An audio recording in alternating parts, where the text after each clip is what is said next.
this talk is going to be a lot more graphic than other talks and visual, so it might be better compared to other ones to look at this one. But I want to talk about for this talk distance, and there's many different measures of distance. Distance is usually people think about it as a distance between a straight line from one point to another point. It's that simple length of that distance. But there's other distances, and some of these other distances can be very useful in designing a better world, even, and understanding them. So what is distance in general? Well, distance is something that if you take 2 points, returns a number, point A and point B. Second thing, point A, the distance from a point to itself, like point A to point A, is 0. You can look at it. If you're already in that location, the distance to that location is 0. And if you switch up the 2 points, it gives you the same number. So distance between point A and point B is the same as point B to A. Those are the 3 parameters that most distance metrics have to obey and that we usually agree upon. However, beyond the simple distance that we talk about, Euclidean, which is just a straight line distance, there's other ones. And for example, the Manhattan, also sometimes called taxicab distance, sometimes called one-dimensional Minkowski distance. There's a bunch of other names for it, but it's a distance where I look from point A to point B, but I can only travel a straight path on one dimension at a time. So first I go along the x-axis, horizontal, then I go vertical on the wide one, and then I add up those distances together. Or I first travel vertical, and then I go horizontal. This will give me a different number. It'll give me 4 plus 3, and sorry, this number should be 5. Give me a total of 7, so a lot longer. It's called the taxi cab or Manhattan distance because taxi cabs in like New York City or Manhattan, New York City, where it's very much a grid, you can only travel along these roads. You can't travel through a building. You have to travel with right angles and stuff like that. So when would this distance be useful? And how can we use it? How do people use it to make a better society? Well, one thing is this distance will be very useful if you're planning out trips with taxi cabs or other transportations in cities that are laid out on grids to figure out the minimum distance or travel times and computations like that. It's also been used to figure out where stuff is located in cities. For example, here I plot out in the blue dots, and the red dots are all the distant things that are equal with the Manhattan distance from the center point, which I'm going to circle C. So all these are equal distance away from the C point. Now, this C point might have been, all these things could be a reported thing, a crime. It could be reported that all these people got sick, or something happened. Now they're all equally far away. So then I can figure out the center based on Manhattan distance, and that's more likely what happens than if I just plot out the simple Euclidean one, which will give me unrealistic answers because people do not travel in those paths. People have used this to figure out the location where a crime probably happened. They've used it to figure out a bunch of other things related to crimes, but they've also used it for disease outbreaks to figure out the center where a disease outbreak occurs, to figure out where people are buying goods from. So very useful. Then there's an even more advanced version of this that's now being used by FedEx, UPS, and Amazon, other people, where they take into account that left turns take longer to make than right turns because of lane changes. So they look, and for every left turn on the path, they add a little extra distance by no number, and that can make it even more realistic in the amount of fuel consumption and time it uses. Because remember, at every stop, you use up more fuel. So it can be used for better transportation systems and all these other things. And now people are trying to make up even fancier and fancier distance metrics to figure out weights of different distances and with transportation, where stuff occurs. So like instead of just drawing a big circle around everything and saying that's the center, making it fancier, like the circle is more disfigured by saying like some terrain takes longer travel, like it takes longer travel on land and sea and just warping your map like that, which you can do. You can make some areas warp it, the map, like I would sew it like this instead of making the distance a simple line like this. If I draw a pond in the middle or something, I say that I'm going to make this distance act like it's twice as long. So I'm going to say this takes, instead of one being in the pond, it's now 2. And I can distort maps, and you end up maps that if you plot them, it looks like a 3D map where you take a 2D map because you stretch out part of the map and it makes a little nice bump. So you can get bumps like this in the map or stuff like that where you have a little hill that you have to climb over. This is my best drawing of 3D map with my genius ability to draw, not really. But you can do that. Another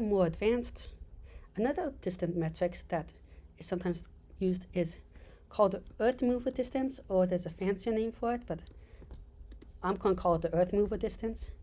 If you want a fancier name, I will show you the name, but I will not be able to say it nicely. It's the first Worstein distance metric. And there's a couple other names for it. I might be mispronouncing it, but that distance is, I make a graph, and I make it like, and every graph has a little bump. It's a bump. And I make another graph. And it has a different bump or curve. Let's say this. I can then take dirt from one. I pretend that this bump is dirt. I'm just going to pretend it's a solid piece of dirt, and I can start moving some of this dirt from this graph to this graph. So I'm going to move some of this dirt, and when I move that dirt, this graph is going to become flatter, and the one graph is going to become flatter, another one's going to become more spread out until they look kind of the same.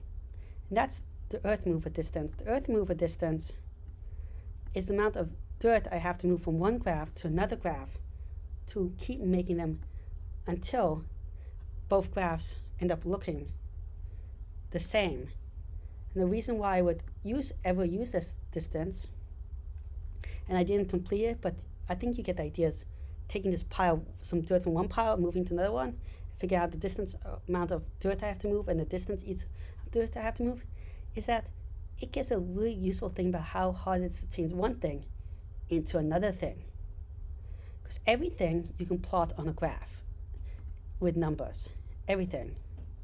So let me give you an example of something, of me plotting. If I can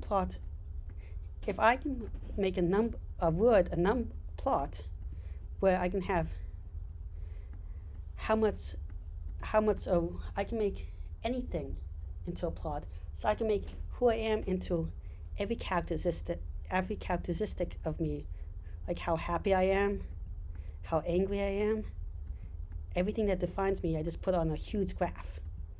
This is all theory. There's too many parameters for a human being. But happy, angry graph, which I'm going to just do H and A. So this is my happy, angry graph. If I graph it, it looks like this.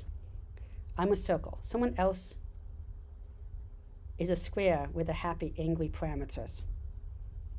If I want to change me into them, I can look at how much distance I have to take each of my little chunks. Do we have to move my chunks and their chunks to make us the same, which will be something probably like a rounded square. So this whole idea is useful for changing one thing into another thing in any parameters, and this is what a lot of artificial intelligence actually use. One example of artificial intelligence that uses is now all language translation use this in the very beginning. Now we get even better distance metrics. But this was a huge advance when it came around. And what they basically did is they turned every word into figure out for every word a bunch of numbers.